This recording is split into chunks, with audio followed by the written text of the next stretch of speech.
ನಮಸ್ಕಾರ ಸ್ನೇಹಿತರೆ, welcome to Friendly Motors Hassan. ಇವತ್ತು ನಾವು WRV ಹೋಂಡಾ ಕಂಪ್ನಿ ಕಾರಿಂದು ಸಸ್ಪೆನ್ಷನ್ ವರ್ಕ್ ಯಾವ ತರ ಮಾಡ್ತೀವಿ ಅನ್ನೋದನ್ನ ಹೇಳೋದಕ್ಕೆ ಬಂದಿದ್ದೀನಿ. ಇಲ್ಲಿ ಕಸ್ಟಮರ್ ಹೇಳಿದ್ ನಮಗೆ ಬಹಳ ಸೌಂಡ್ ಇದೆ, ಗುಂಡಿ ರೋಡ್ ಅಲ್ಲಿ ನಾರ್ಮಲ್ ರಸ್ತೆಯಲ್ಲಿ ಹೋದ್ರು ಬಹಳ ಸೌಂಡ್ ಬರ್ತಾ ಇದೆ ಅಂತ ಹೇಳಿದ್ರು. ಇದನ್ನ ಯಾವ ತರ ನಾವು ಕೆಲಸನ ಮಾಡ್ತೀವಿ ಅನ್ನೋದನ್ನ ನಿಮಗೆ ತಿಳ್ಸಕ್ ಬಂದಿದ್ದೀನಿ. ಇದು ಇವತ್ತು ನಾವು ಸಸ್ಪೆನ್ಷನ್ ಅಲ್ಲಿ ಲೋಯರ್ ಆರ್ಮ್ ಹೋಗಿದೆ ಅನ್ನೋದನ್ನ ಕ್ಯಾಪ್ಚರ್ ಮಾಡಿದ್ವಿ. ಸಸ್ಪೆನ್ಷನ್ ಲೋಯರ್ ಆರ್ಮ್ ಅಂತ ಹೇಳ್ತೀವಿ. ಎರಡು ಸೈಡು ಹೋಗಿದೆ. ಬೇರೆ ಕಡೆ ಹೋದಾಗ ಹೇಳ್ತಾರೆ ಈ ತರ ಶಾಕ್ ಅಬ್ಸರ್ವರ್ಸ್ ಹೋಗಿದೆ, ಲಿಂಕ್ ರಾಡ್ಸ್ ಹೋಗಿದೆ ಅಂತ ಹೇಳ್ಬಿಟ್ಟು ರಿಪ್ಲೇಸ್ ಮಾಡೋದಕ್ಕೆ ಬಹಳ ಟ್ರೈ ಮಾಡ್ತಾರೆ. ಸುಮ್ಮನೆ ಕಸ್ಟಮರ್ಗೆ ಬರ್ಡನ್ ಆಗುತ್ತೆ. ಅದ್ರ ಬದಲು ಮೊದಲು ಯಾವ್ದು ಹೋಗಿದೆ ಅನ್ನೋದನ್ನ ತಿಳ್ಕೊಂಡು ನಂತರ ಅದನ್ನ ಚೇಂಜ್ ಮಾಡಿದ್ರೆ ಉತ್ತಮ. ಕಸ್ಟಮರ್ ರಿಪ್ಲೇಸ್ ಮಾಡೋದಕ್ಕೆ ಹೇಳಿದಾರೆ, ರಿಪ್ಲೇಸ್ ಮಾಡ್ತಾ ಇದೀವಿ.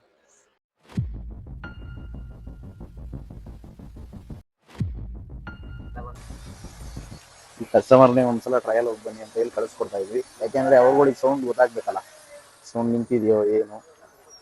ಅವ್ರು ಬಂದು ಹೇಳ್ತಾರೆ ಏನಿದೆ ಸೌಂಡು ನಿಂತಿದೆಯಾ ಅಂತ. ಟ್ರಯಲ್ ಹೋಗಿ ಒಂದು ರೌಂಡ್ ಟ್ರಯಲ್ ನೋಡ್ಕೊಂಡು ತಗೊಂಡ್ಬರ್ತಿದ್ದಾರೆ. ನೋಡೋಣ, ಕೇಳೋಣ ಏನ್ ಹೇಳ್ತಾರೆ. ಸೌಂಡ್ ಏನಾದ್ರು ನಿಂತಿದೆಯಾ ಇಲ್ವೋ?